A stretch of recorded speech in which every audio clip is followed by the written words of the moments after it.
नमस्कार, इन खबर में आपका स्वागत है। मैं विद्या शंकर तिवारी हूँ। सचिन पायलट को डिप्टी चीफ मिनिस्टर पोस्ट से हटा दिया गया, अध्यक्ष पद छीन लिया गया। फॉर्मेलिटी के लिए वो कांग्रेस के सदस्य हैं, लेकिन 2 दिन में उनसे जवाब मांगा गया। उसके बाद कांग्रेस क्या करेगी? निश्चित रूप से उनको निकालेगी या सस्पेंड रखेगी। लेकिन सचिन पायलट क्या करेंगे, इसी पे सबकी नज़र है। अशोक गहलोत तो फिलहाल अपनी कुर्सी पे बने हुए हैं और दावा कर रहे हैं कि 109 विधायकों का समर्थन है नहीं वैसे, लेकिन वो दावा कर रहे हैं। राज्यपाल से भी जाकर के मिलाए हैं और जिन 3 मंत्रियों का इस्तीफा उन्होंने बर्खास्त किया था उसकी मंजूरी भी दिलाए हैं। लेकिन सबकी नज़र इस बात पे है कि सचिन पायलट क्या करेंगे। तो आज उन्होंने जो है इंडिया टुडे ग्रुप का एक इंटरव्यू दिया, जिसमें उन्होंने कई राज खोले। जैसे कि उन्होंने बताया कि अशोक गहलोत से वो निजी तौर पे नाराज नहीं, उनकी कार्य प्रणाली से नाराज है। अवैध खनन को लेकर के उन्होंने बीजेपी राज में आंदोलन चलाया था, लेकिन इनके राज में भी एज इट इज वो जारी है।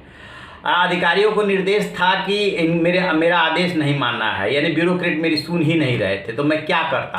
कहीं मुझे विश्वास में नहीं लिया जा रहा था। मीटिंग जो है महीनों तक नहीं हो रही थी। किस प्लेटफॉर्म पे अपनी बात रखता।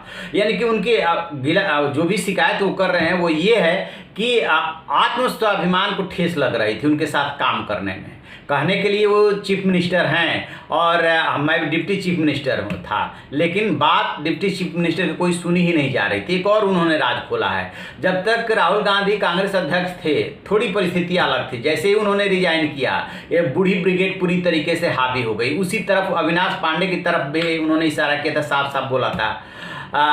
सोर्सेज के हवाले से जानकारी आई थी कि हटाने की भी मांग कर रहे हैं। यानी कि जैसे राहुल गांधी हटे हैं और यहाँ दिल्ली में सोनिया गांधी अध्यक्ष पद पर बैठी हैं, वैसे ही अहमद पटेल, अशोक गहलोत, अविनाश पांडे, जो बूढ़ी ब्रिगेड है वो हावी हो गई। वो ये इशारा साफ साफ कर रहे हैं। अब सबसे बड़ा सवाल ये है कि देखिए, गीला शिकायत तो है ही कि वो करेंगे क्या आगे। उन्होंने ये बात तो बता दी कि ये दरअसल ये इशू है, तो करेंगे क्या। तो वो कह रहे हैं कि अभी हमें क्या जल्दीबाजी है, 24 घंटे ही तो हुए हैं, अभी अपने समर्थकों से बातचीत करेंगे। समर्थकों ने रिजाइन करना शुरू कर दिया है। लेकिन मुझे जहाँ तक लग रहा है कि ज्योतिरादित्य सिंधिया से उन्होंने भी बहुत कुछ सीखा है। उनके पास 2 ही ऑप्शन है, या तो बीजेपी में शामिल हो जाइए या अपनी पार्टी खड़ी कीजिए। तो ज्योतिरादित्य सिंधिया बीजेपी में शामिल हुए, राज्यसभा के सदस्य भी बन गए, अपने समर्थकों को उन्होंने मंत्री भी बनवा दिया। लेकिन बीजेपी में सबसे बड़ी दिक्कत ये है कि वो महासमुद्र बन गई है। अब सचिन पायलट वहाँ पे जाते हैं तो जो पूछ उनकी कांग्रेस में थी, बेशक अशोक गहलोत से मतभेद थे, वहाँ नहीं पूछा जा रहा था, वो पूछ उनकी बीजेपी में रहेगी कि नहीं रहेगी। क्योंकि ये भी डर रहता है ना कि बीजेपी में शामिल हुए और उसके बाद उनकी बात सुनी ही नहीं जा रही है। तो वो 2 विकल्पों पर विचार कर रहे हैं। एक बीजेपी का, जिसका कि उन्होंने साफ साफ ANI जो एजेंसी है उससे खंडन कर दिया है कि बीजेपी में शामिल नहीं होने जा रहा हूँ। पहले भी ये बात आई थी। तो क्या करेंगे फिर? क्या चुप बैठ जाएंगे? क्योंकि उनके पास जो है कुल उनके समेत 19 विधायक हैं और 3 निर्दलीय हैं, 22। ये अभी पिक्चर आ रही है।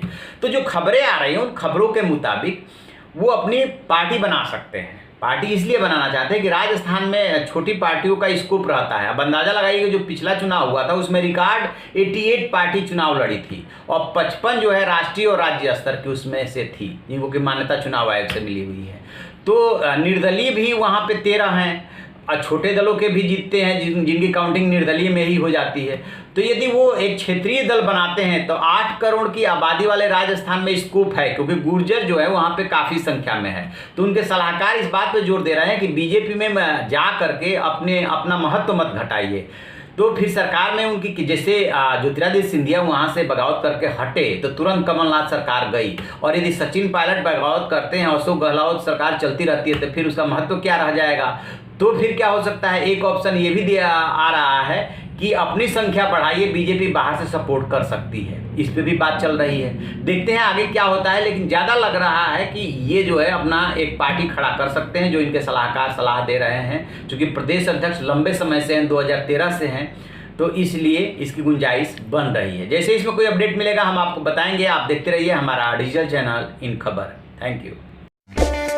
इन खबर चैनल को सब्सक्राइब करें और बेल आइकन दबाना ना